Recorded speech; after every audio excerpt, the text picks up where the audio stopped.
Shalom, Bapak Ibu yang terkasih dalam Tuhan Yesus Kristus. Puji Tuhan, pada kesempatan sore hari ini kita bisa bertatap muka, walaupun secara online. Yang penting semoga kita tidak mengurangi makna dalam nanti menghayati tema PA online pada sore hari ini.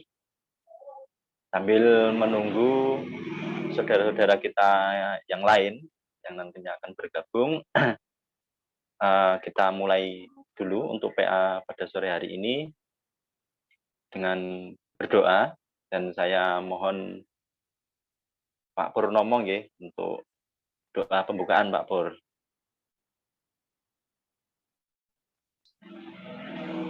Suaranya Pak Pur. Di-on dulu Pak Pur. Unmute Pak Pur. Oke. Yeah. Mari.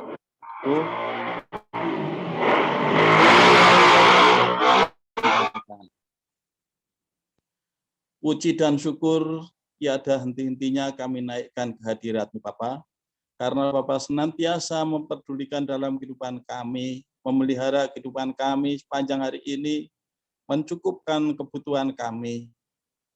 Ini semuanya adalah anugerah Tuhan yang sangat luar biasa. Demikian juga pada kesempatan ini Tuhan, kami boleh bertemu dengan saudara-saudara kami, warga GKJ Pekalongan, biarpun secara virtual, namun kita bisa berkomunikasi, bisa saling sapa. Itu adalah anugerah Tuhan dan kesempatan yang Kau berikan. Malam ini kami bersama-sama akan mempelajari masa Pentakosta PA pada malam hari ini. Kiranya Tuhan sendiri yang membimbing, menuntun, membuka hati kami masing-masing, sehingga kami mengerti apa yang dimaksud melalui PA tersebut, sehingga sebagai dasar untuk kami bisa menjalani kehidupan di hari-hari yang akan datang. Kami serahkan PA malam hari ini Bapak, dari awal pertengahan hingga akhir nanti, Tuhan sendiri yang akan memberkatinya. Sebelumnya kami mohon ampun akan dosa salah yang telah kami perbuat, sehingga kami layak untuk bersekutu, memuji, membesarkan nama Tuhan.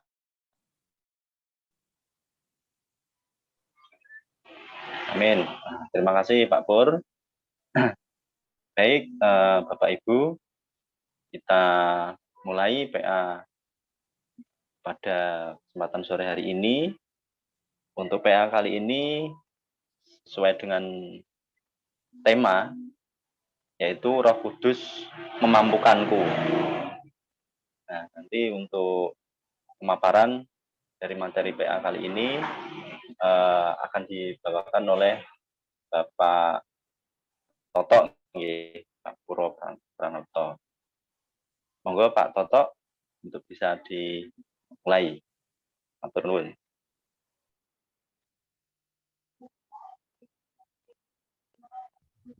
Ya, cek, halo.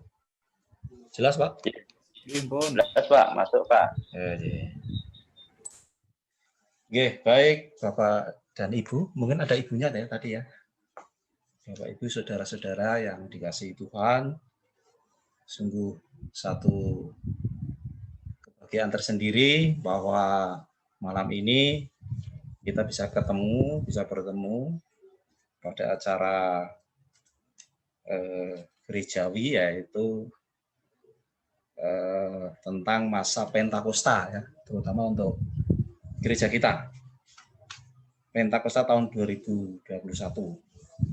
Tadi sudah diuraikan, sudah disinggung bahwa tema kali ini cukup luar biasa, yaitu Roh Kudus memampukanku.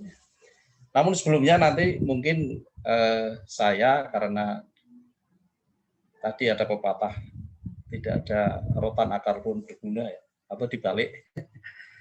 Artinya nanti Pak Pendeta juga yang akan melengkapi, ya, kami hanya prolog aja. Yang pertama, ini mungkin Bapak Ibu sudah membaca buku panduan. Saya sendiri dikasih Pak Pur kalau tidak salah itu minggu yang lalu juga dari Pak Argo sudah di-share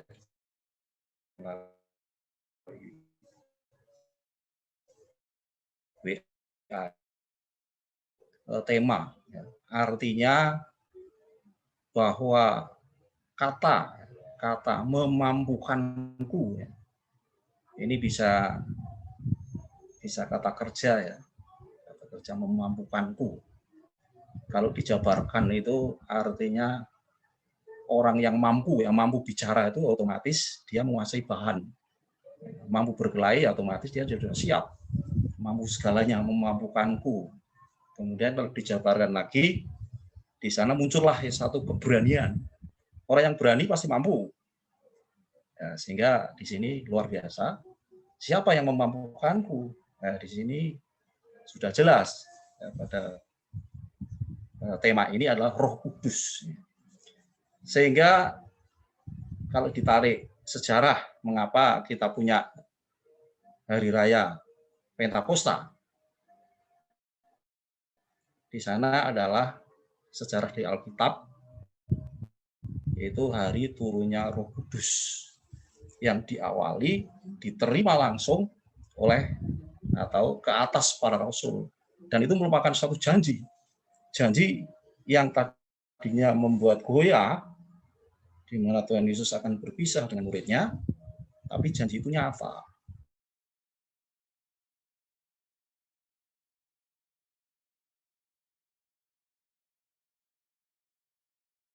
Yang membangkitkan, dan itu terbukti.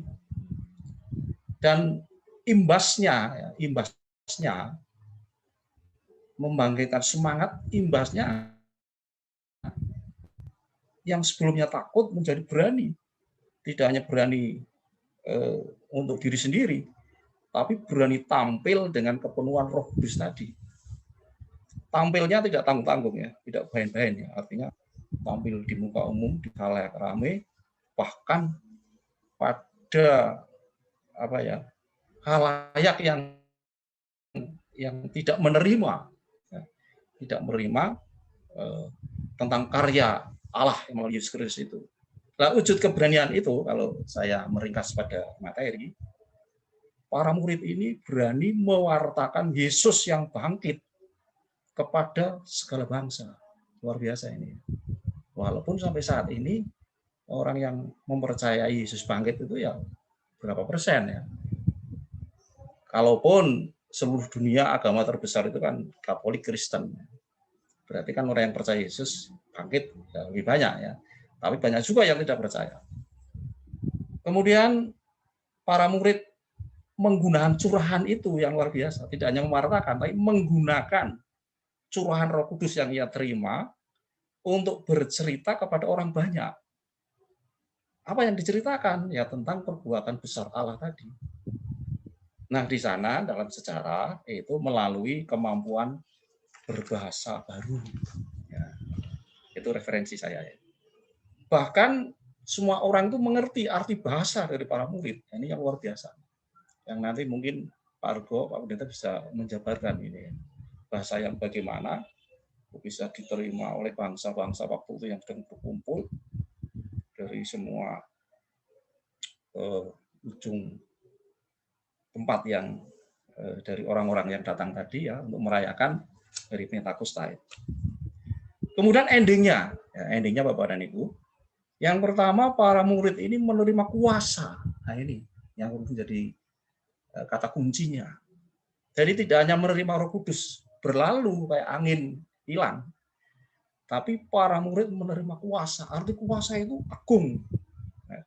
Kuasa itu agung, luar biasa. Orang diberi kuasa, mandat sama kuasa besar mana ya? Nanti monggo ya. Diberi kuasa, Roh Kudus turun atas mereka. Kemudian ending yang kedua, para murid menjadi saksi. Dia tidak tinggal diam. Setelah diberi kuasa, wah aku saiki sudah luar biasa, hidup deng. Tapi tidak, mereka tidak berhenti sampai di situ. Tapi para murid menjadi saksi Kristus. Kalau diceritakan dari mereka beranjak, yaitu dari Yerusalem, Yudea, Samaria, sampai ke ujung bumi. Kalau saya mengartikan, ya, itu Samaria itu untuk orang lain, ya. Kalau Yerusalem kan asal murid. Kalau orang lain itu Samaria. Nah, sampai ke ujung bumi itu umat yang sekarang, ya. Ujung bumi kan kita masih menantikan janji yang kedua, yaitu akan datang dengan cara yang sama seperti Tuhan naik ke surga.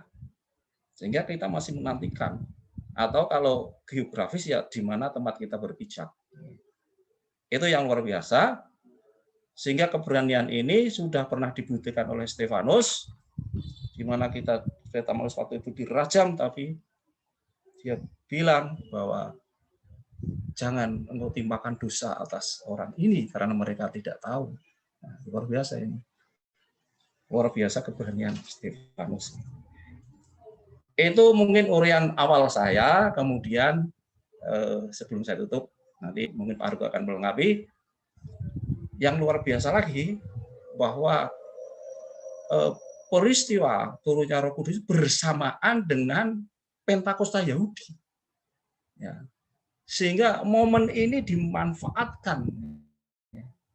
Tuhan Yesus sengaja, ya, mengumpulkan muridnya, mungkin yang waktu itu tidak punya pendidikan yang tinggi, teologis yang tinggi, ya, tapi dimampukan di tengah-tengah Pentakosta Yahudi, karena hari raya umat Yahudi kan, kalau tidak salah ada 3 itu, hari raya Pentakosta, Pondok Daun, dan Paskah. Nah, waktu orang-orang berkumpul, yang waktu itu kalau Pentakosta Yahudi, lah Pentakosta para Rasul dinyatakan oleh Tuhan Yesus lewat para Rasul tadi, sehingga lidah-lidah api yang diutus ini bisa diterima oleh para murid dan mereka bersaksi. Saya kira sebagai prolog itu dari saya. Mungkin banyak kekurangannya. Terima kasih, sementara kami kembalikan Pak Eko, Mas Eko. Yeah. Terima kasih Pak Toto atas penjabarannya. Jadi kalau dari Pak Toto tadi banyak mengulas mengenai sejarah ketika dari awal turunnya Roh Kudus, di mana itu bisa membangkitkan semangat dari para murid, dan para murid ini akhirnya dimampukan oleh Roh Kudus sehingga bisa berani untuk menjadi saksi atau mewartakan mengenai kebangkitan Yesus. Nah, untuk lebih lanjut, Pak Argo, Pak Pendeta, nanti untuk menjelaskan lebih lanjut lagi, monggo Pak Pendeta.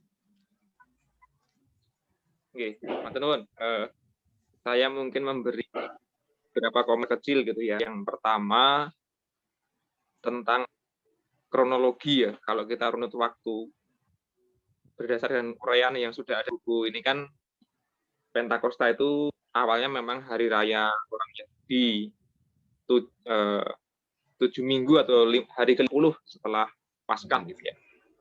Dan waktu itu mereka ada pesta Pondok Daun, yang lalu kian kita adopsi menjadi unduh-unduh itu ya, pesta panen raya, mempersembahkan hasil panen yang pertama untuk Tuhan, Thanksgiving kalau di daerah tertentu.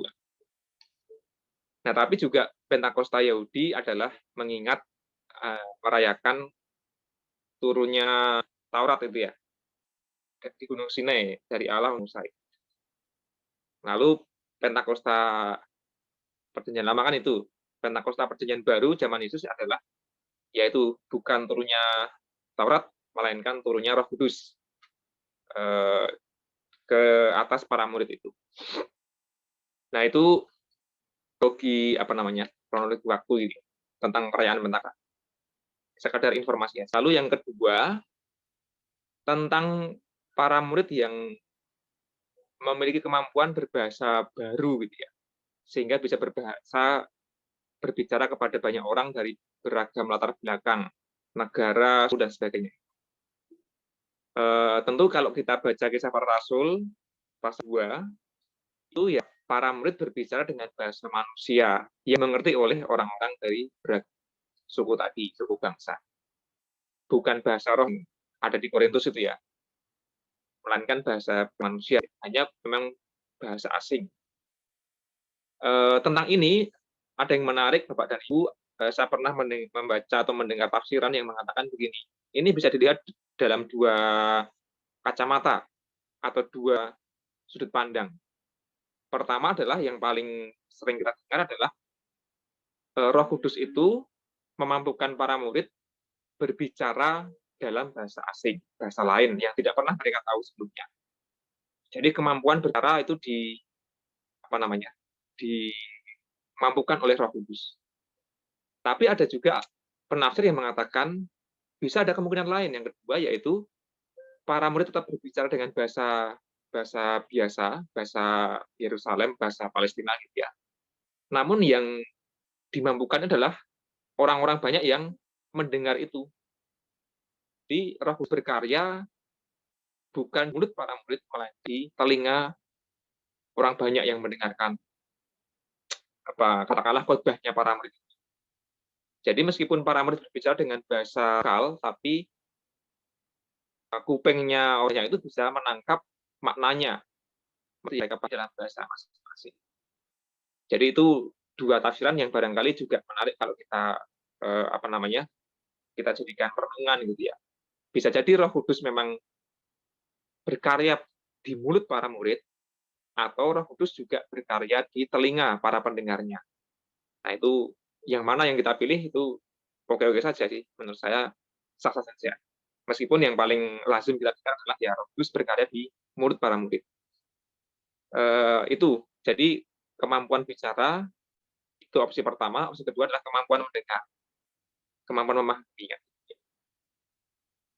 Lalu yang ketiga soal kuasa tadi ya, soal kuasa atau kemampuan atau mandat itu memang Perjanjian Baru memakai kata dunamos ya. Saya sering mengucapkan ini ya, dunamos itu kan dinamo, dinamit itu kan apa ya? Sesuatu yang punya daya gerak. Dinamit itu kan daya ledak gitu. Intinya adalah soal daya, kekuatan, kemampuan. Nah, itulah mengapa temanya kan Roh Kudus memampukan, bukan berarti ya kita ini tidak mampu atau kita punya kemampuan tapi terbatas. Nah, ada karya Roh Kudus yang membuat kita menjadi semakin mampu, semakin berdaya, semakin punya kemampuan kan. Nah, saya pikir Roh Kudus bisa dilihat dari kacamata itu. Nah, entah kemampuan berbicara, kemampuan mendengar, kemampuan melihat, kemampuan menganalisis, kemampuan macam-macam lah, itu mungkin bisa direfleksikan sebagai kuasa tadi. Jadi tidak terbatas pada hal-hal yang fenomenal yang bisa katakanlah berbahasa asing tanpa belajar atau bisa melakukan mukjizat, ya itu semua oke ya, tapi Roh Kudus tidak sebatas pada karya-karya yang nampaknya fenomenal itu. Namun segala sesuatu yang membuat kita semakin mampu, semakin berani, rasanya itu juga karya Roh Kudus. Nah, itu Bapak dan Ibu tanggapan dari saya di awal ini. Matur nuwun, melengkapi dari Pak Toto. Terima kasih Pak Pendeta atas beberapa penjelasannya tadi. Untuk Pak Toto ada yang perlu ditambahkan lagi, Pak?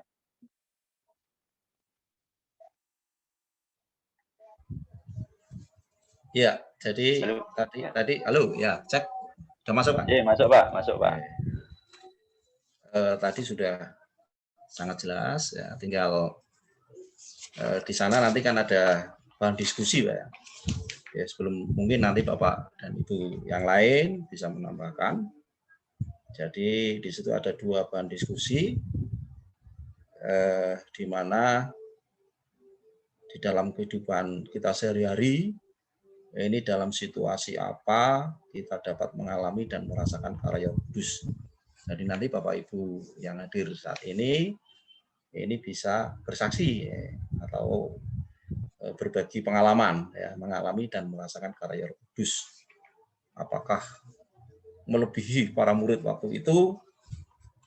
Kemudian saya sendiri kadang-kadang kan hanya mendengar seorang pendeta bisa berbahasa lidah, itu yang bagaimana bisa mempunyai kuasa yang luar biasa. Nah, itu salah satu kehidupan sehari-hari. Kemudian yang kedua, ini kuasa Roh Kudus sanggup membawa pembaruan hidup. Nah, ini monggo, apakah memang Bapak Ibu sudah merasakan terbaharui oleh kuasa Roh Kudus tadi? Kalau memang itu sudah dirasakan, berbagi pengalaman, wujud pembaruan hidup Bapak Ibu yang dirasakan masa kini itu seperti apa? Itu yang penting nanti ya. Ada dua momen yang penting ya. Itu aja Mas Eko ya. Yang diharapkan nanti endingnya. Ya, terima kasih Pak Toto. Ya, jadi tadi setelah dipaparkan oleh Pak Toto dan Pak Pendeta, jadi kita mulai masuk ke bahan diskusi. Seperti yang tadi sudah dijabarkan Pak Toto, ada 2 bahan diskusi. Kita bahas satu persatu terlebih dahulu. Untuk yang diskusi yang pertama itu, dalam kehidupan kita sehari-hari, dalam situasi apa kita dapat mengalami dan merasakan karya Roh Kudus. Ya, ini monggo Bapak Ibu, ada yang mau menanggapi dulu untuk bahan diskusi yang pertama ini.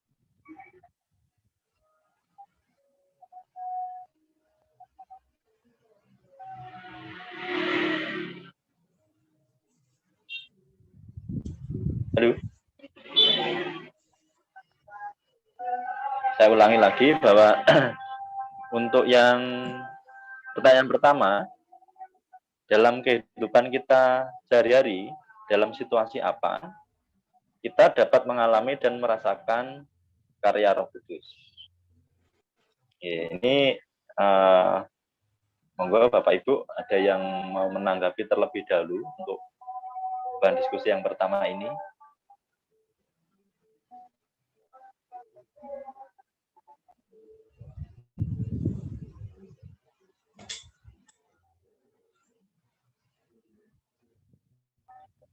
Atau bisa dari Pak Purnomo dulu, Pak, untuk mengawali.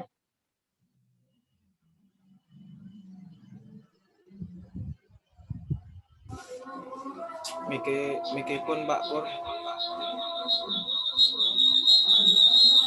Mas. Ya. Coba dibaca sekali lagi Mas Eko bahan diskusi pertama ya. Ya. Jadi untuk yang pertanyaan pertama, bahan diskusi pertama itu, dalam kehidupan kita sehari-hari, dalam situasi apa kita dapat mengalami dan merasakan karya Roh Kudus ini. Monggo Pak Purnomo. Oke, terima kasih Mas Eko.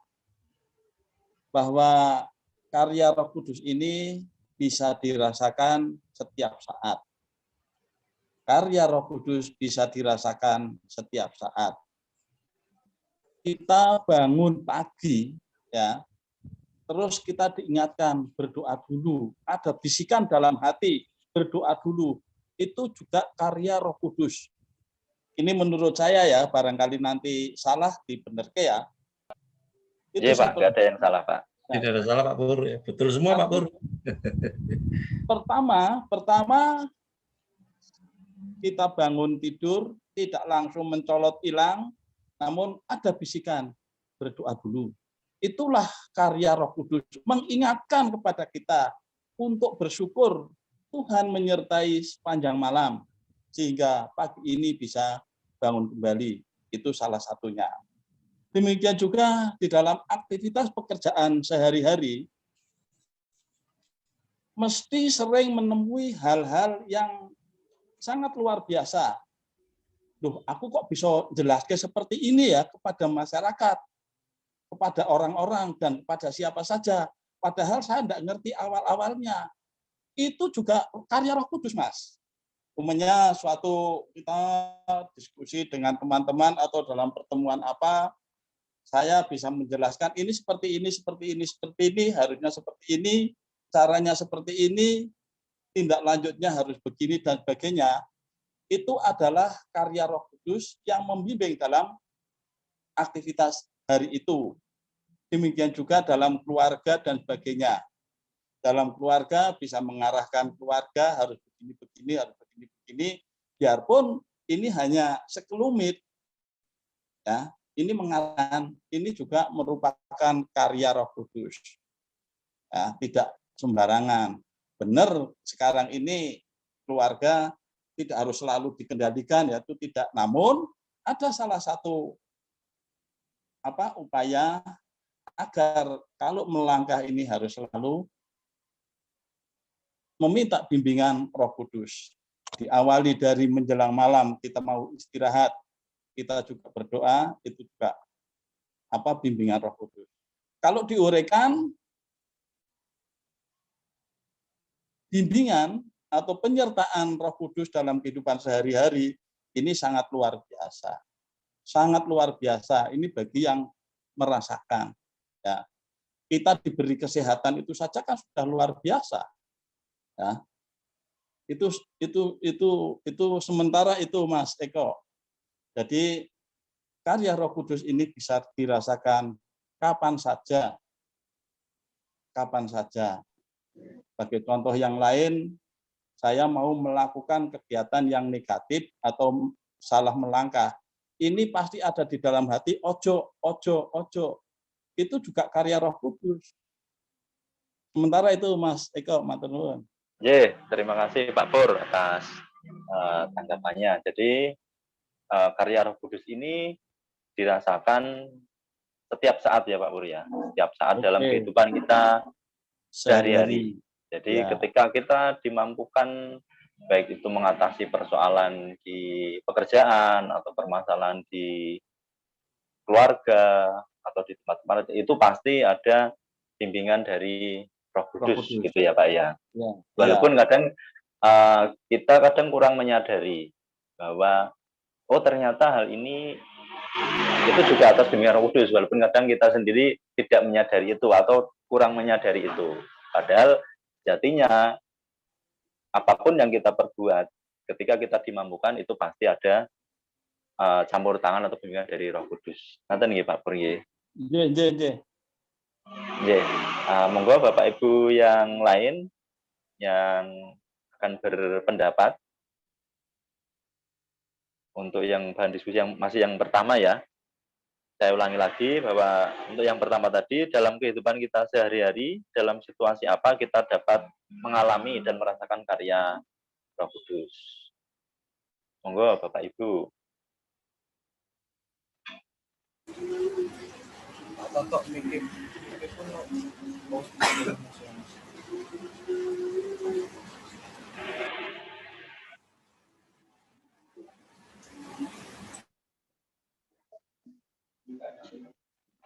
Dari ada yang mau berat atau dari saudara kita yang dari Jakarta,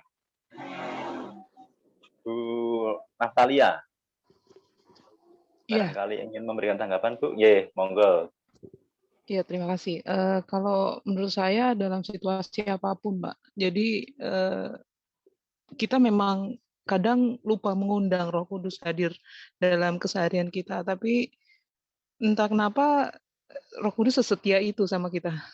Bahkan ketika kita lupa keluar dari rumah, kita lupa mau berdoa, lupa dalam nama Yesus, lupa gitu. Tapi kok Roh Kudus segitu setianya sama kita, menjaga kita di jalanan, menjaga kita dari cobaan apapun, dari bencana apapun.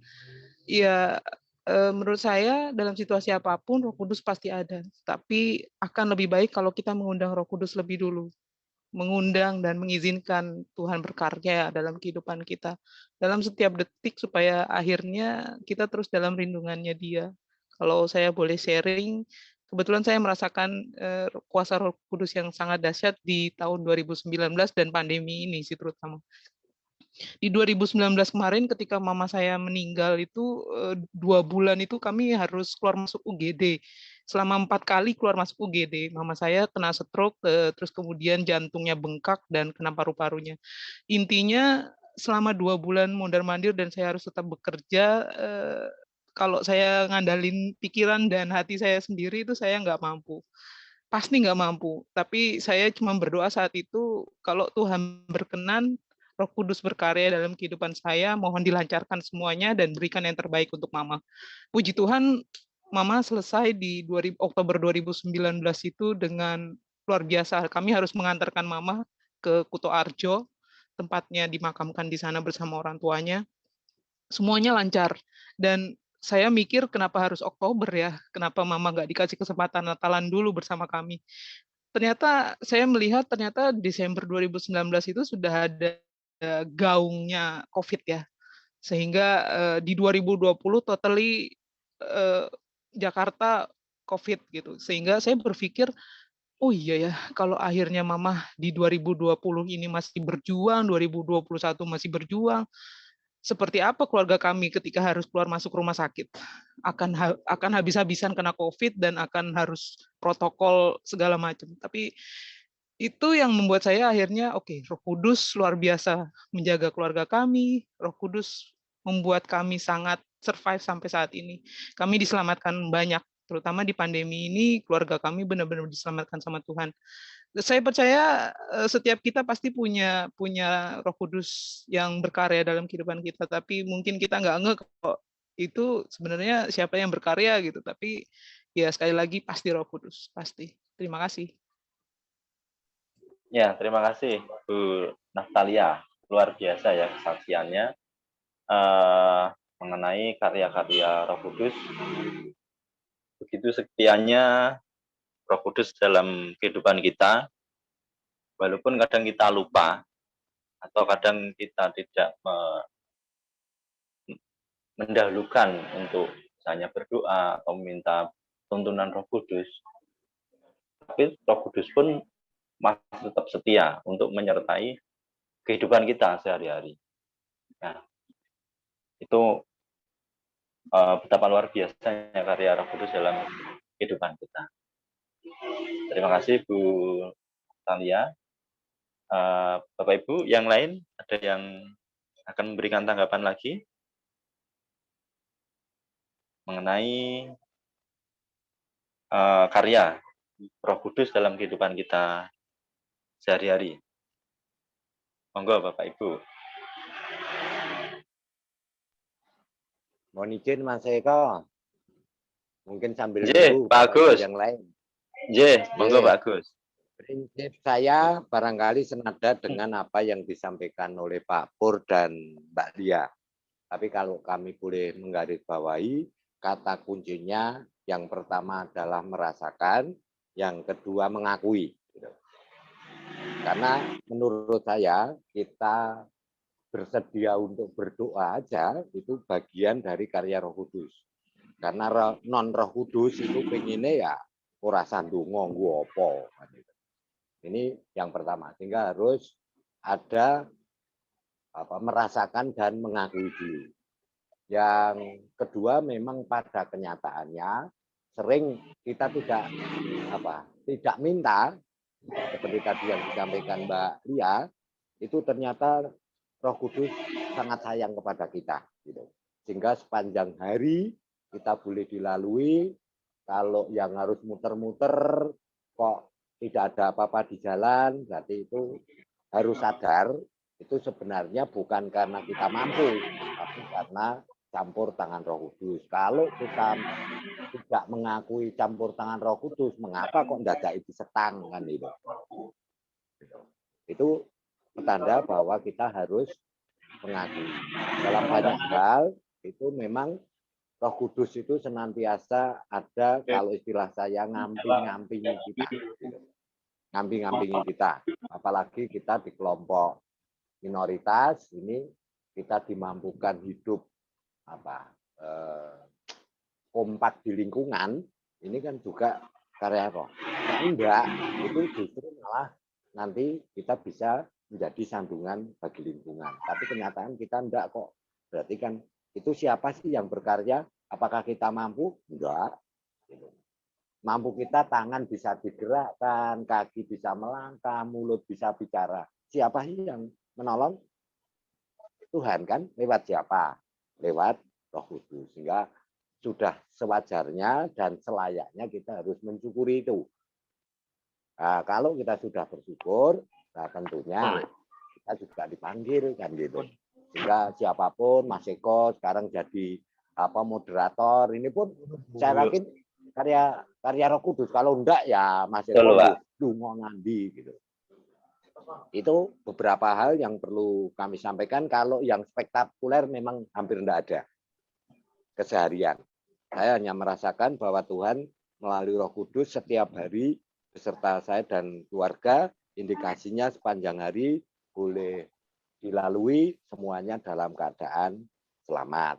Tidur, bangun tidur juga masih diberi kesempatan menikmati apa yang dibangunkan oleh Tuhan, baik itu matahari, terus udara yang cerah, kolok-kolok udan, dan sebagainya. Itu semua adalah anugerah-anugerah yang harus senantiasa kita akui, itu semua bersumber dari Tuhan.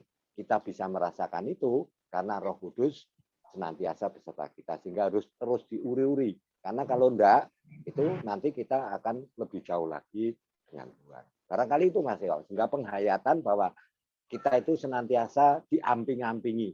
Nah, setelah kita ngerasake, diakoni bahwa kita itu sebenarnya lemah.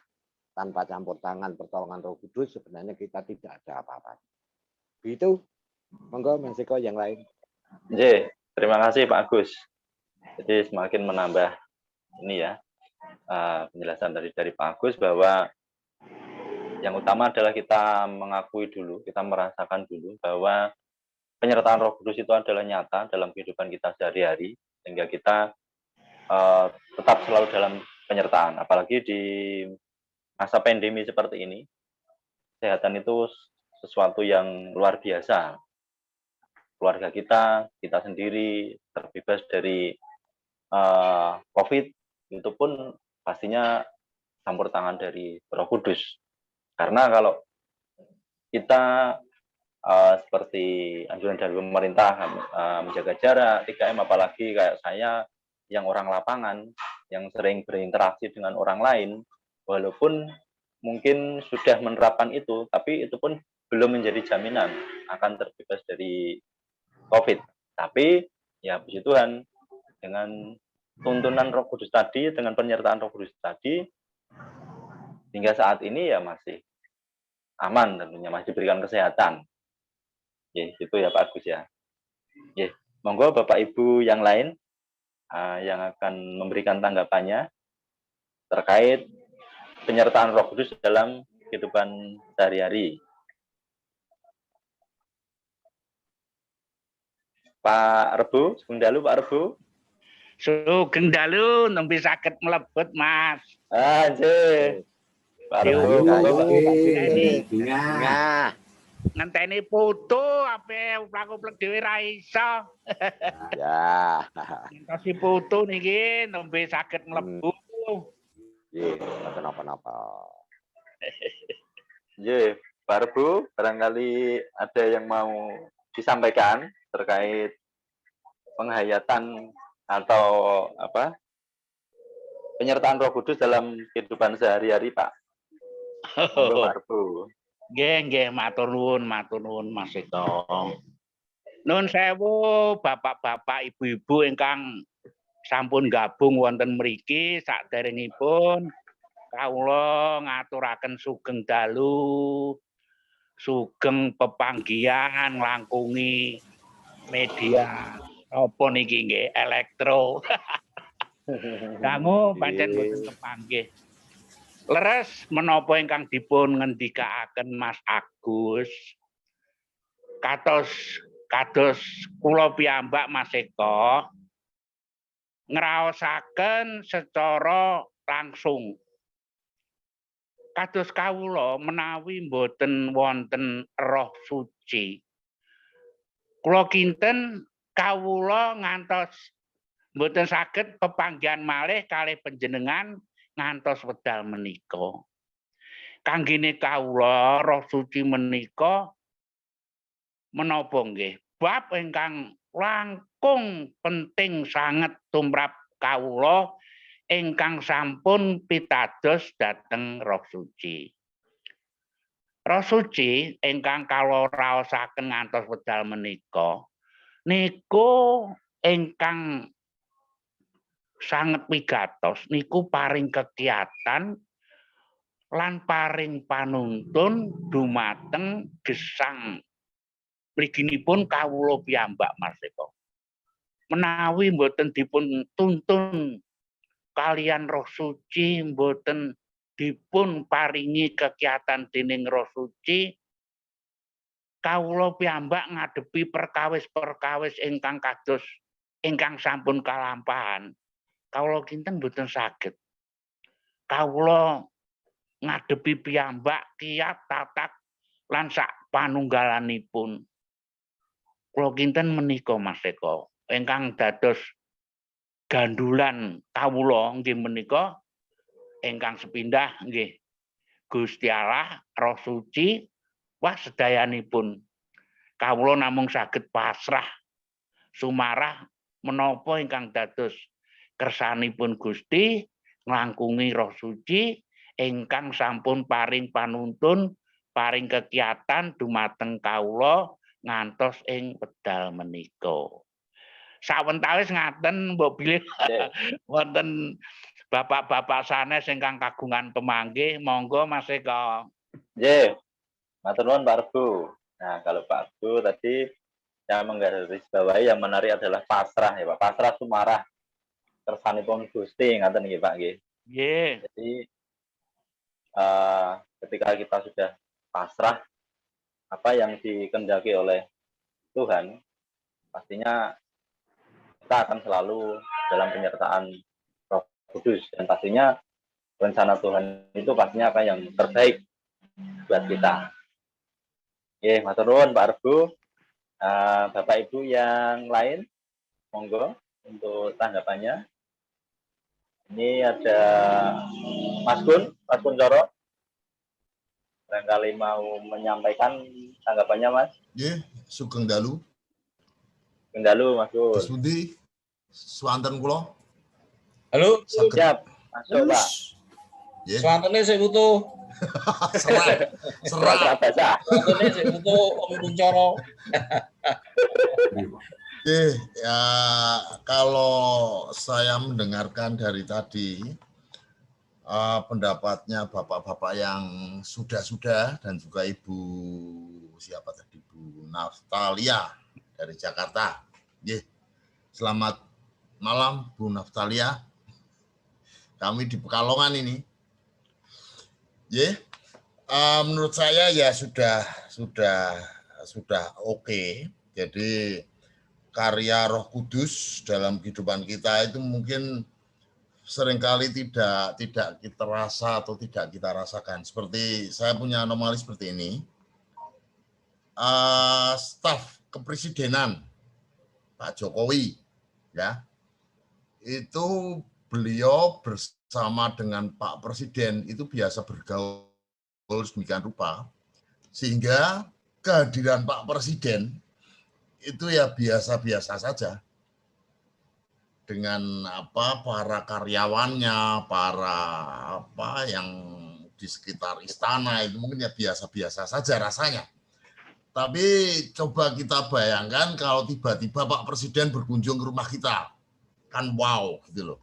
Nah ini kita posisi kita seperti kita berada di lingkungan kepresidenan, sehingga kehadiran Pak Jokowi itu seolah-olah seringkali kita tidak rasakan. Lain dengan mungkin orang yang baru pertama masuk Kristen dan baru menerima urapan Roh Kudus mungkin akan merasa wow gitu loh.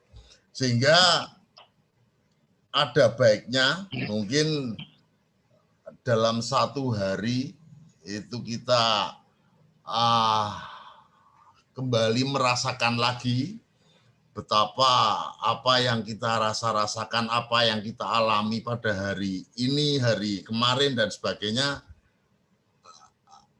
peran Roh Kudus apa yang sudah kita rasakan seperti itu. Soalnya seringkali kita tidak merasakan bahwa itu adalah karya Roh Kudus. Ini adalah karya Roh Kudus. Kita ya biasa hidup biasa saja seperti biasa dan sebagainya. Jadi seperti yang PA yang kemarin saya katakan, seringkali kita bertanya, kalau mungkin ada pilihan yang bagaimana, kadang-kadang kita boleh bertanya, pilihan apa yang harus saya ambil? Itu ya walaupun tidak serta-merta kita mendapat bisikan, kita bisa mengambil putusan yang paling baik atau mungkin paling tepat.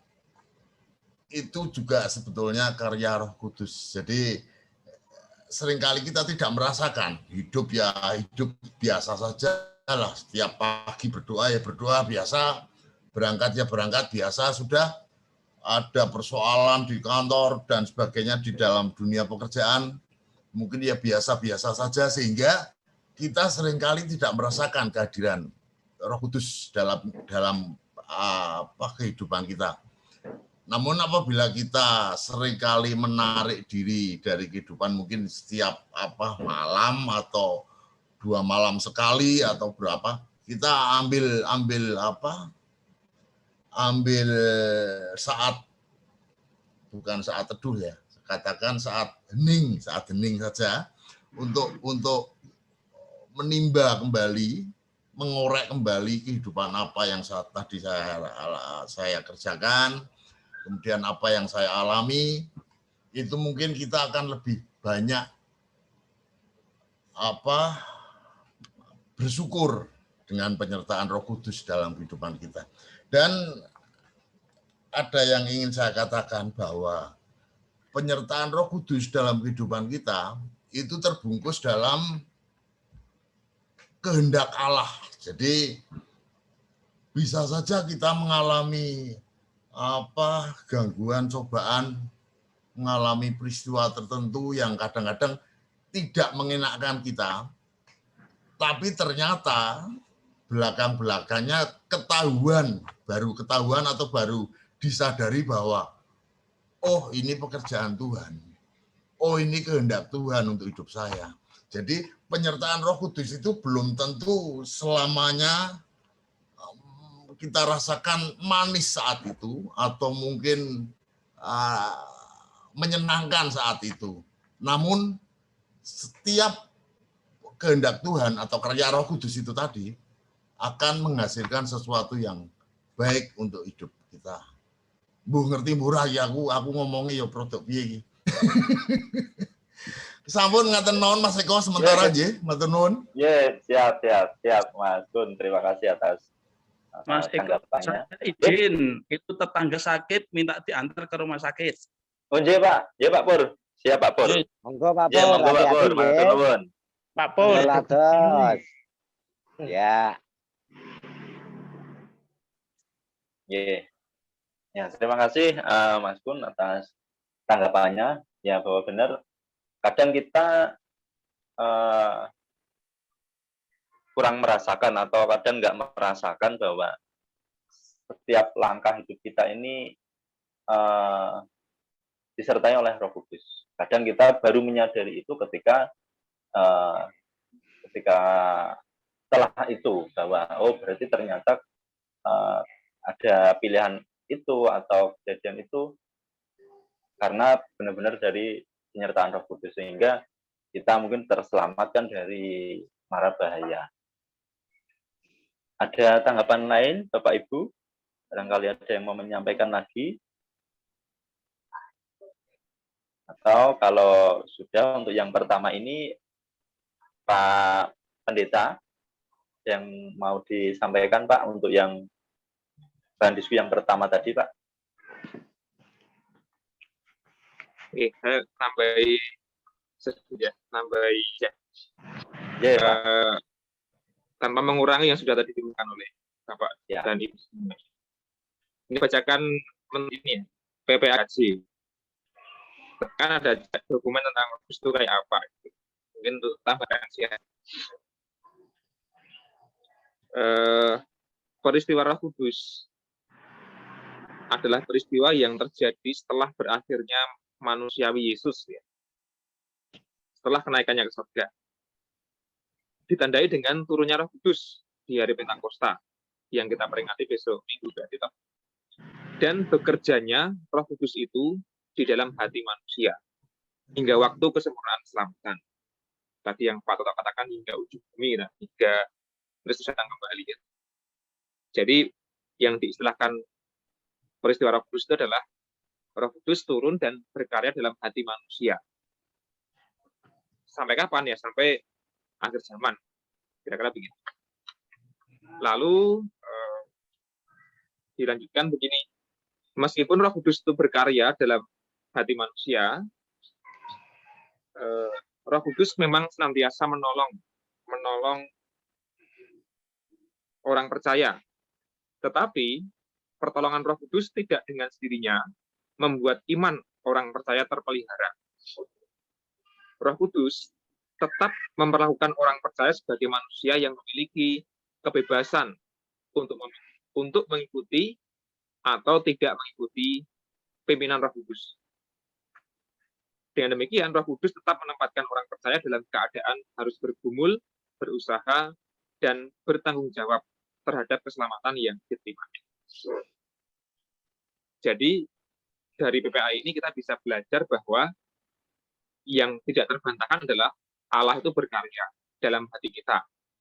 Lewat Roh Kudus kan begitu ya, itu sudah pasti. Tinggal kita mengakui apa enggak, kan tadi kata Pak Jati, saya setuju ya. Karena orang ngakoni yo enggak bisa lagi kan. Tapi kalau kita mengakui ya Allah itu tetap berkarya dalam kehidupan kita. Bahkan kita akui apa tidak, Roh Kudus tetap berkarya dalam hati manusia. Bahwa ada yang merasakan, ada yang tidak, atau ada yang kadang-kadang merasakan, kadang-kadang tidak, itu soal lain, itu soal kepekaan sebagainya. Tapi PPA Gereja Jambi mengingatkan kita bahwa adanya Roh Kudus yang berkarya dalam hidup manusia tidak otomatis membuat manusia lalu serba baik atau serba seturut dengan kehendak Allah.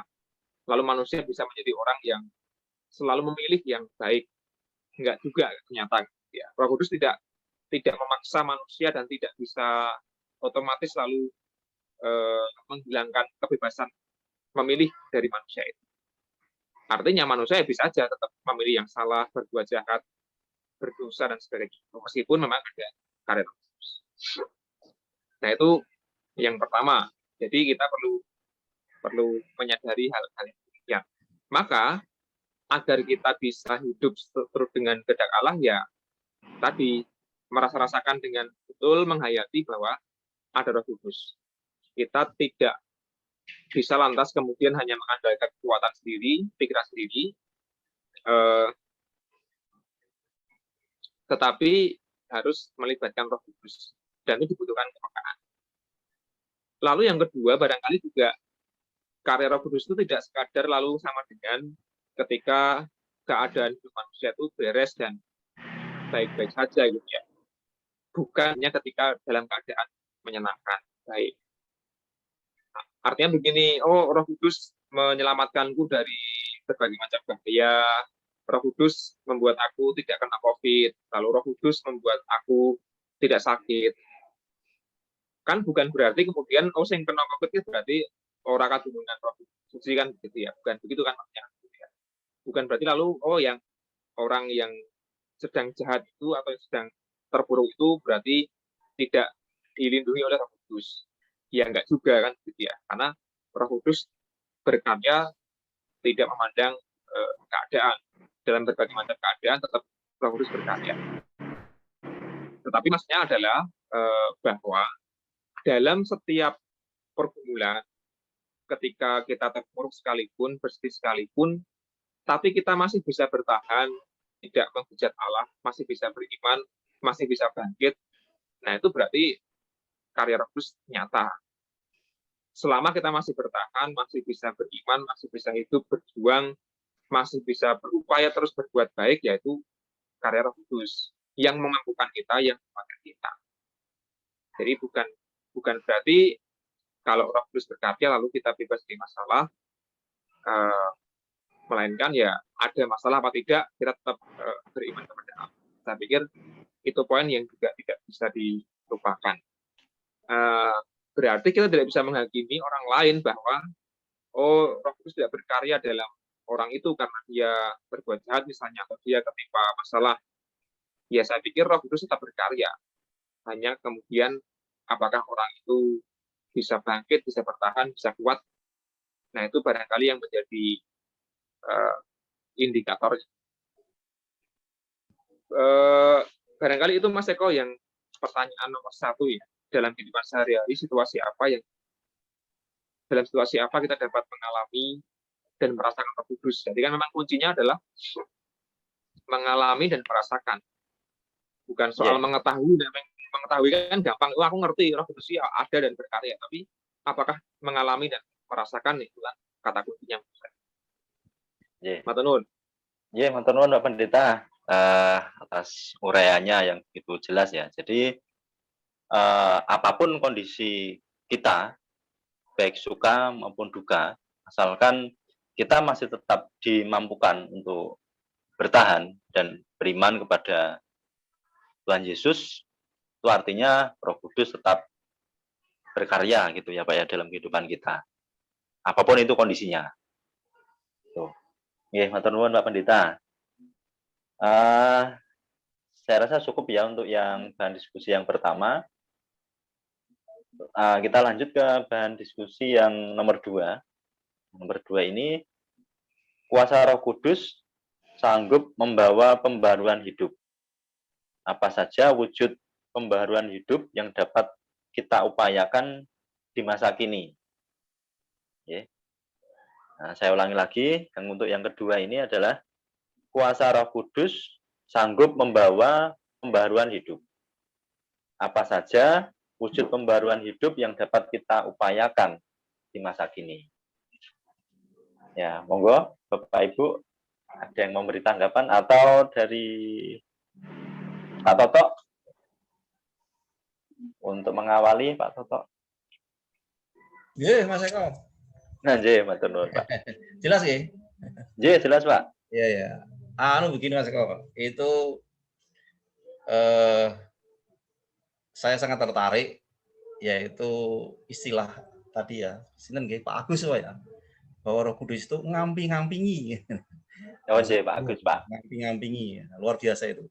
Itu kalau dijabarkan, monggo yang ahli bahasa Jawa itu ngampi-ngampingi itu luas sekali. Ya kalau Pak Rebo ini pasrah ya, bahwa kita itu setelah diberi kuasa ya pasrah. Ini begini Pak Eko, Mas Eko ya, saya teringat kalau tidak salah Pak Argo itu ngarang lagu gitu ya, dinyanyikan Mbak Danti itu. Saya jadi teringat begini. Tadi sebenarnya kami punya syair ini ya, syair dari musisi kita ya, contoh ini ada hubungannya dengan ini juga pembahasan.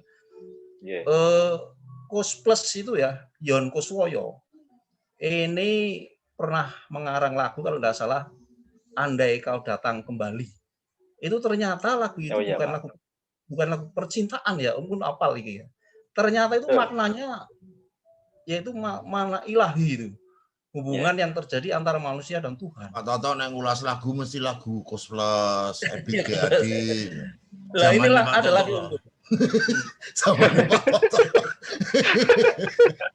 Nah ini ada lagi, saya tertarik Mas Eko.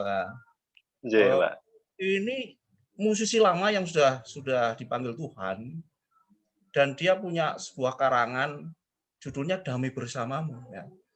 Jadi syairnya juga kayak tadi Kus Plus itu, ternyata andai kau datang. Syairnya gimana Pak Toto kira-kira Pak? Syairnya itu antara begini ya. Sabdamu bagai air yang mengalir, basahi panas terik di hatiku, menerangi semua jalanku, kurasakan tenteramnya hatiku ya. Ini syairnya, tapi kalau ditarik ini kok kayak itu loh. Roh Kudus itu ada padanya. Apa tak nyanyi sebentar? Oh iya siap Pak Toto. Kita nyanyi dulu. Maaf ya, ini Bu Iya, yang Pak. dari Jakarta, ini suaranya bagus. Om Kun juga cairnya oke. Gimana terus Mas Eko? Ya. Iya, Semoga Pak, lanjut, Pak. ya males. Semoga tidak males.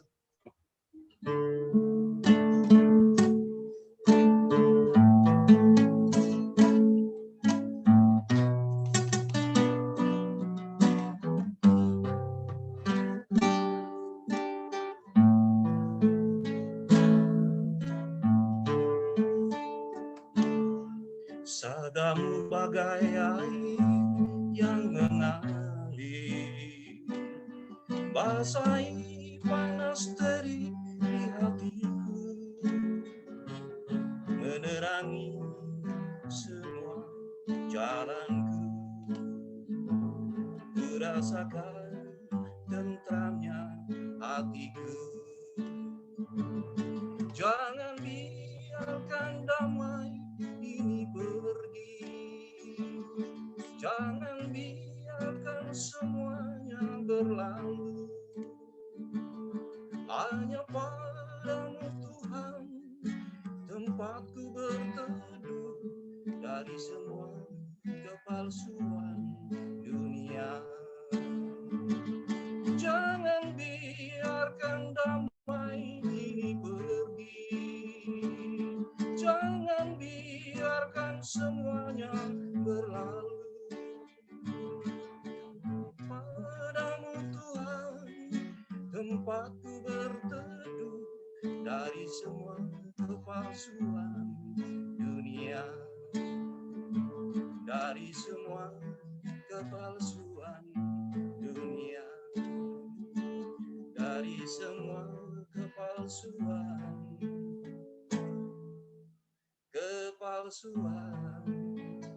dunia. Luar biasa, Pak Toto. Biar jangan ngantuk, Pak. Iya, Pak. Betul, Pak. Ya, itu saya tertarik syairnya kok. Apakah benar Chrisye itu memang mengalami seperti itu ya, seperti Yon Kusmo yang mengarang Andai Kau Datang Kembali.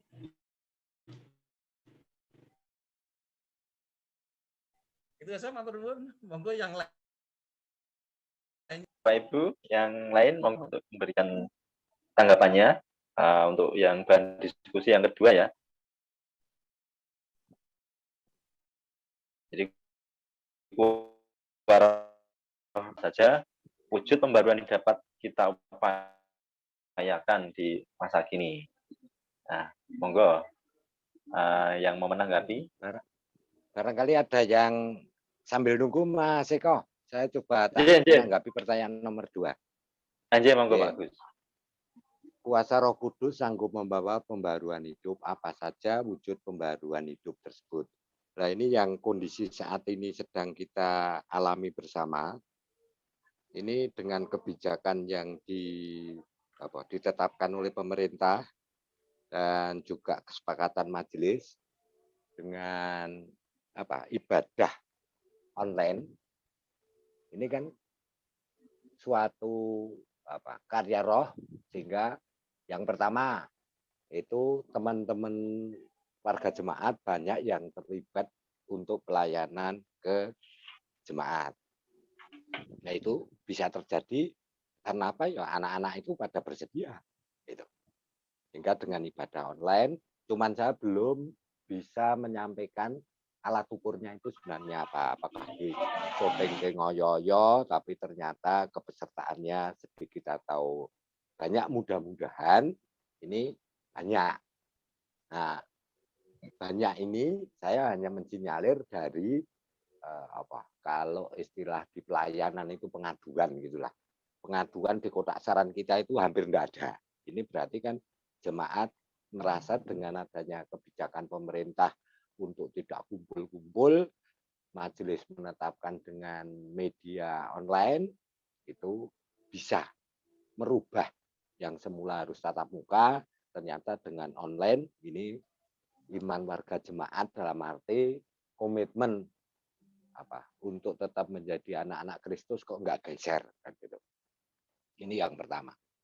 Pembaruan yang kedua ini tentunya juga gitu, dengan adanya kebijakan yang sudah ditetapkan oleh pemerintah ini, mestinya kita harus bisa mendukung selaku anak-anak yang sudah dipilih. Kata kuncinya kita sadar betul ada perintah yang mengatakan berikan kepada pemerintah apa yang harus diberikan, berikan kepada Tuhan apa yang harus diberikan kepada Tuhan. Ini dasar yang mengapa kita harus menghormati apa yang ditetapkan pemerintah. Nah, kalau Roh Kudus tidak perkaya, saya yakin di sini pokoknya dito corona ora apa-apa kok. Ah, itu. Padahal pemerintah sudah menetapkan. Nah, itu semua kita bisa memahami, terus kita bisa menerapkan. Itu buah apa sih? Kan buah karya Roh, gitu. Kalau buah karya Roh Kudus maksudnya, kalau roh kegelapan yo sini ojo manut, langgaran kan gitu. Nah, ini kami memaknai bahwa Roh Kudus tetap memampukan untuk memperbaharui atau menyesuaikan situasi dan kondisi. Untuk apa? Untuk keselamatan bersama. Sehingga kita tidak menjadi klaster baru, bahkan menjadi potensi penular dan sebagainya, kan itu mengancam keselamatan jiwa orang lain. Ini saya menghayati sebagai bentuk karya reformis dari Roh Kudus atas kondisi yang sekarang sedang terjadi, termasuk kepekaan kita, entah secara individu, entah secara komunitas lewat komisi, ambil bagian untuk meringankan saudara kita yang perlu diberi uluran tangan, itu pun kan sebenarnya juga buah-buah karya Roh yang saat ini memang harus terus kita perbaharui. Sampai kapan? Ya tentunya sampai Tuhan memanggil kita, karena kita tidak boleh berhenti untuk memperbaharui hidup kita. Karena kalau tidak kita terus perbaharui, ya nanti kalau sedikit ada perubahan, terus lu kok ngono dan sebagainya. Tapi dengan pemahaman kita yang bisa sedikit memahami reformasi, itu tentunya akan mempertimbangkan banyak hal. Melihatnya bukan dari sisi negatif, tapi sisi positifnya atau positif thinking. Kebijakan kalau dilihat dari negatif thinkingnya mesti ada, tapi janganlah negatif thinking ini terus kita asah, tapi justru positif thinking yang harus kita asah terus. Termasuk kemampuan kita, mudah-mudahan saudara-saudara kita semuanya bisa menahan atas medsos yang river inilah gitu, tidak mendukung perdamaian, mendukung kesatuan, tapi justru memecah belah. Padahal iman kita mengatakan damai di bumi, kan berarti itu yang harus kita dasari. Gitu. Itu Mas Eko sementara, monggo teman-teman yang lain bisa melengkapi. Terima kasih Pak Agus. Jadi pastinya di masa pandemi ini Roh Kudus tetap memampukan kita untuk bisa lebih adaptif terhadap situasi perubahan masa pandemi saat ini ya, Pak Agus ya. Terima kasih Bapak Ibu yang lainnya, monggo barangkali Bu Naftalia barangkali memberikan tanggapan lagi untuk yang diskusi yang kedua ini, Bu. Ya. Terima kasih. Ya, terima kasih. Mohon izin, sebenarnya saya masih belum ibu. Oh ya, mohon maaf. Nggak apa-apa. Cuman agak aneh di telinga. Nggak apa-apa. Cuma biar kenal saja. Oke, wujud pembaruan hidup yang menurut saya ada dua. Yang pertama, hidup dalam kebenaran. Dan yang kedua, hidup dalam buah roh. Kita, mungkin saya sih, kalau saya ini pribadi di 38 tahun usia saya ini, buah-buah roh, 9 buah roh itu nggak semuanya bisa saya ikutin, Pak. Nggak tahu kalau bapak-bapak, ibu-ibu yang lain. Sampai dengan detik ini, saya masih terus belajar, terutama di buah roh penguasaan diri.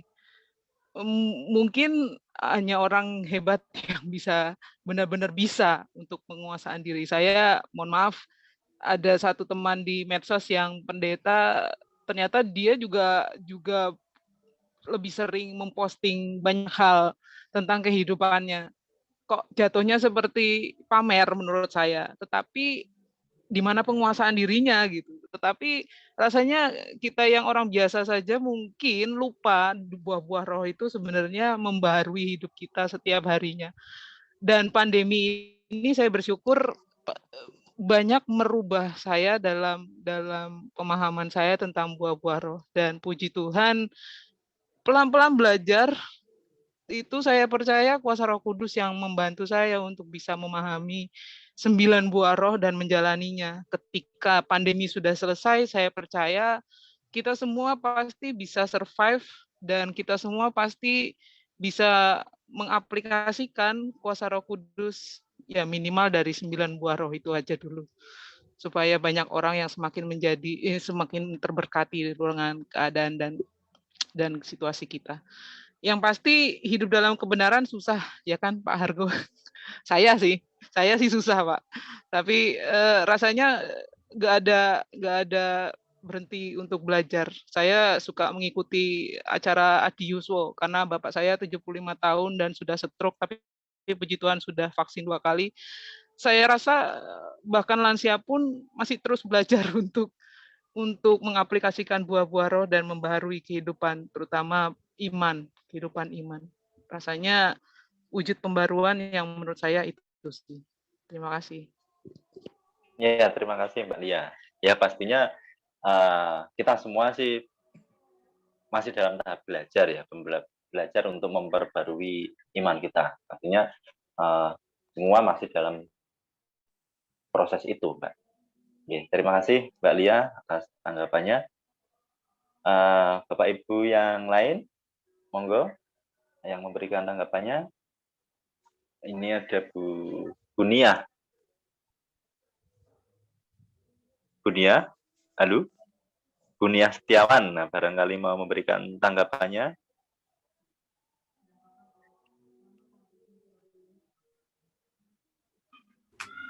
Kayaknya mic-nya enggak aktif Mas Eko, wong di indikatornya enggak ada mic. Mungkin trouble di Oh ya. Ye. Bapak Ibu yang lain, Mas Kun, barangkali mau memberikan tanggapannya Mas untuk yang kedua ini. Atau sampun cekap Mas. Oh siap. Masuk Pak Eko.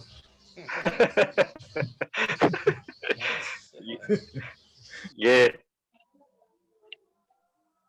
Untuk yang kedua Pak langsung ke Pak Argo Pak untuk memberikan uraian lebih lengkapnya lagi Pak. Oke, saya menanggapi kuasa Roh Kudus sanggup membawa pembaharuan hidup. Jadi memang pembaharuan kata kuncinya.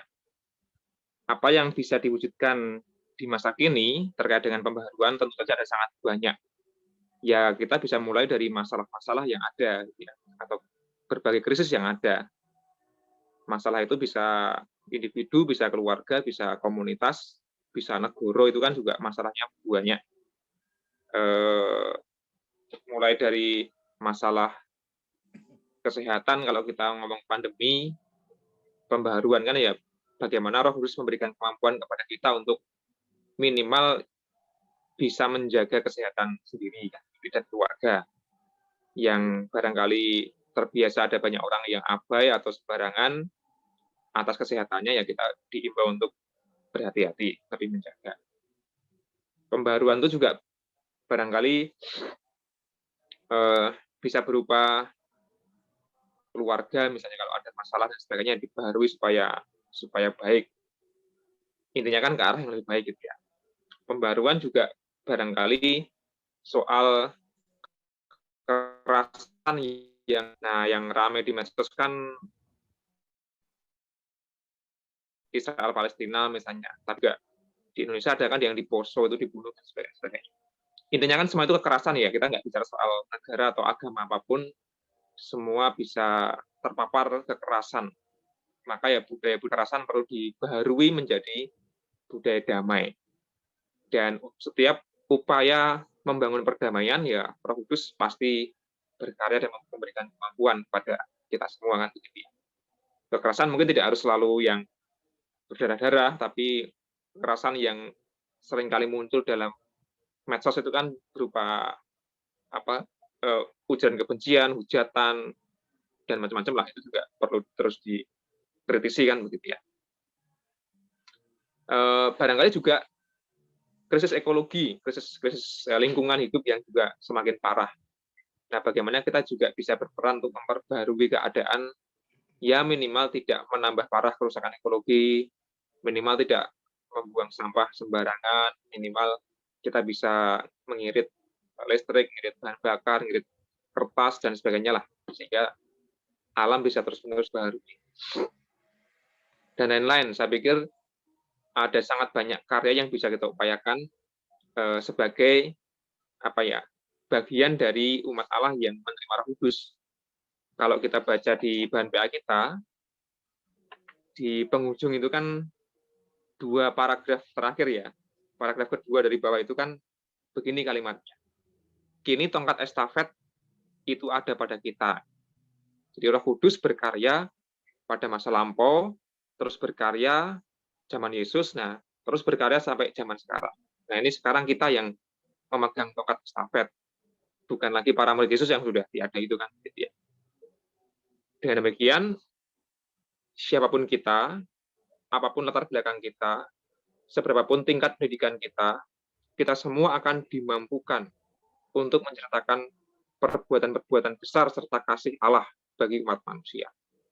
Jadi ya, di tengah berbagai macam masalah, kita diajak terus berkarya, membawa dan menularkan kebaikan itu. Sudah terlalu banyak orang yang menularkan keburukan, kekerasan, kejelekan. Kita punya mandat untuk mewartakan, mempresentasikan yang baik-baik. Nah, tentu tidak mudah, tetapi kita kan yakin bahwa Roh Kudus kan memampukan Tuhan kalau kita kembali ke tema kan arahnya. Oke, kira-kira begitu dari saya. Ya, terima kasih Pak Pendeta. Ada yang mau ditambahkan lagi, Pak Toto barangkali? Sedikit saja. Siap. Tadi nyambung bahwa tongkat estafet tadi sudah disinggung 2000 tahun yang lalu sampai sekarang tongkat estafet itu tetap berkarya. Kemudian jika kita itu diberi atau diperbarui otomatis ya kita bersedia untuk menjadi manusia baru. Itu tadi sudah disinggung Pak Argo ya. Dan Roh Kudus itu bukan sekedar penghibur, tetapi berperan menjadi pembela. Luar biasa ini. Sehingga para murid itu dulu kan memiliki kekuatan, keberanian. Nah, sampai sekarang pun demikian yang diharapkan ya. Jadi dari saudara kita itu Mbak Naftali ya, dari Jakarta, ini punya teman baru malam ini ya. Puji Tuhan dapat bertemu ya Mbak Naftalia. Ya. Jakartanya mana nanti bisa disinggung. Itu sehingga luar biasa ya, malam ini benar-benar kita mendapat kekuatan, keberanian dan bisa memperjuangkan apa yang benar, yang bernilai di hadirat Allah. Itu saja Mas Eko, matur nuwun nggih, sugeng dalu. Tuhan memberkati. Amin, Pak. Terima kasih Pak Toto. Jadi atau ada yang mau menanggapi lagi untuk Bapak Ibu?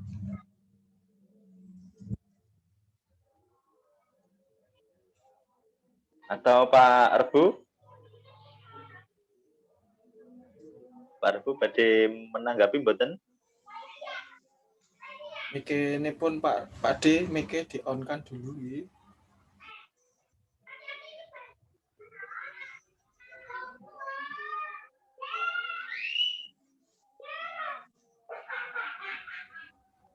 Belum on ya. Tombolnya ten pojok kiri nganda Pak D.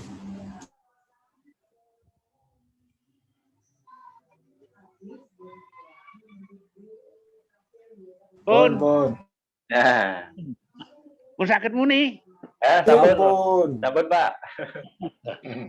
Nggih, matur nuwun Mas Eko. Nggih, Pak. Yang sudah dijelaskan oleh Pak Pendeta, oleh bapak-bapak yang lain itu memang perubahan saat ini, apalagi lebih-lebih di dalam menangani COVID-19. Itu karya Roh Suci luar biasa. Tapi saya yang ini ingin menyampaikan karya Roh Kudus secara pribadi.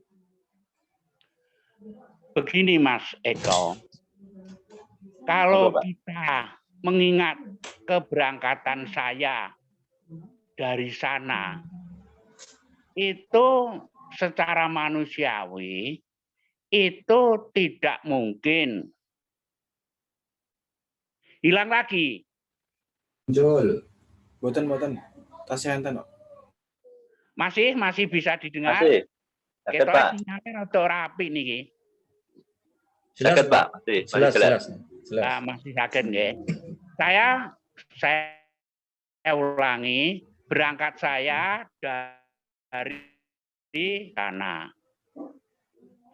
Saya bisa mengenal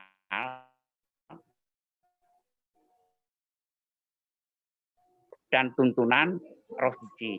Tanpa itu, saya itu tidak bisa mengenal siapa itu Tuhan, siapa itu tidak dituntun oleh Roh Suci. Nah, satu hal lagi dari orang yang bisa saya katakan sudah menghabiskan kurang lebih hampir 1 kuintal. Hidup saya sekarang itu bisa saya katakan berubah. Biarpun toh tidak secara total, tapi ada perubahan. Itu juga karena perubahan dari Roh Suci. Yang semula bisa dikatakan hitam pekat, kalau sekarang itu bisa, ya tidak putih tapi abu-abu. Itu tanpa karya Roh Kudus, mungkin saya juga tidak bisa. Tadi kalau dikatakan Mbak Natalia, belum bisa sempurna untuk melakukan buah-buah roh, saya kira tidak ada seorang pun yang secara sempurna bisa melakukan hal itu. Karena apa? Kalau menurut saya, Tuhan sudah berfirman bahwa tiada satupun manusia di dunia ini yang tanpa dosa. Nah, itulah saya bersyukur sekali bisa mengenal Roh Suci dan sudah merasakan bagaimana perubahan hidup saya sampai sekarang. Itu Mas Eko, terima kasih pengalaman pribadi itu. Nggih, Pak. Matur nuwun sangat warga, luar biasa untuk pengalaman pribadinya. Bapak Ibu, ada yang memberikan tanggapan lagi atau dirasa sudah cukup? Ya. Pak Argo, ada yang mau ditambahkan lagi, Pak? Mboten, Mas. Mboten, sawentawis sampun. Oh, nggih, matur nuwun Pak Argo. Nggih. Ya. Nah, kalau sudah cukup, jadi dari diskusi kita tadi, dari yang pertama baik yang kedua, dapat disimpulkan bahwa memang karya penyelamatan Roh Kudus itu ada dalam setiap kehidupan kita di setiap saat, apapun kondisinya, baik situasi suka maupun duka, itu pasti adalah tuntunan atau penyertaan dari Roh Kudus.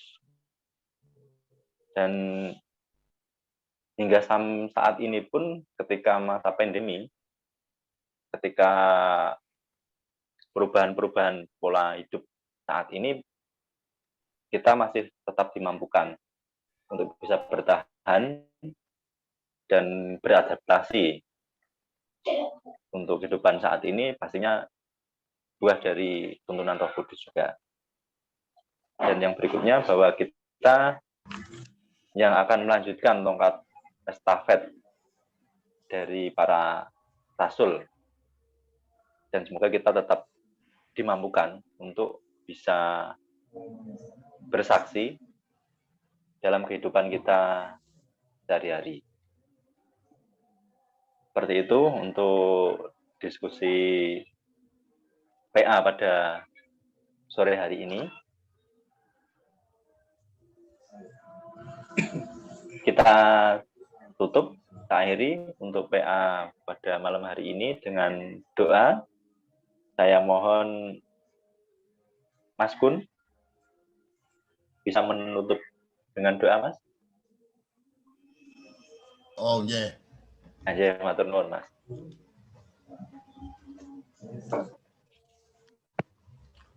Nggih, nuwun sewu, lan nggih medal niki, Pak. Nggih, Mas. Ya, mari kita bersama-sama bersekutu di dalam doa.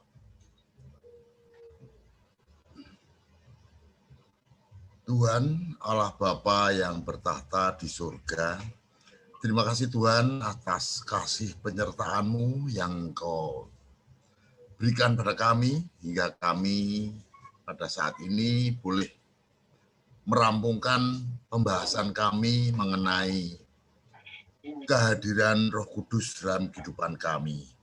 Tuhan, ajarkanlah kami selalu untuk memekakan diri, memekakan hati kami, bahwa tuntunan-Mu melalui Roh Kudus dalam kehidupan kami selalu nyata dalam hidup dan kehidupan kami. Agar kami selalu menurut apa yang Engkau kehendaki dalam kehidupan kami.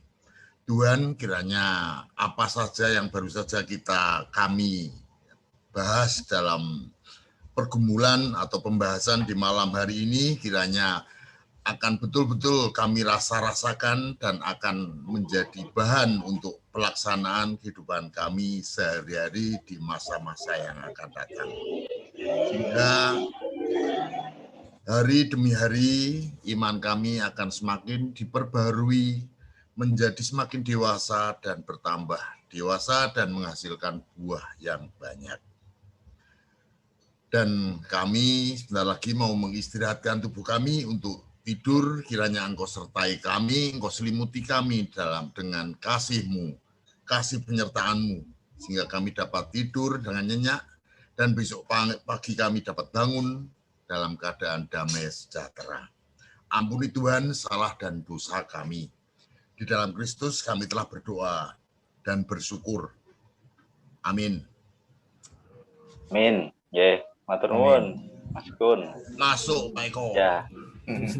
Oke. Terima kasih Bapak Ibu semua atas peran aktif dalam PA malam hari ini. Matur nuwun Pak Pendeta, Pak Toto untuk uraian-uraiannya. Nggih, semoga kita bisa berkumpul lagi di kesempatan minggu depan nggih untuk acara terasean ya. Ya, Kamis depan ya. Oke, Pak, Kamis depan ya Pak Argo ya. Nggih. Matur nuwun Pak Argo. Ini Pak Toto di mana ini? Oh, saya senang ini ya. Oh, Komal. Besok kalau enggak Sabtu Minggu, soalnya beritanya masih ada cekatan, Om. Neng Jogja ki masuk ada cekatan.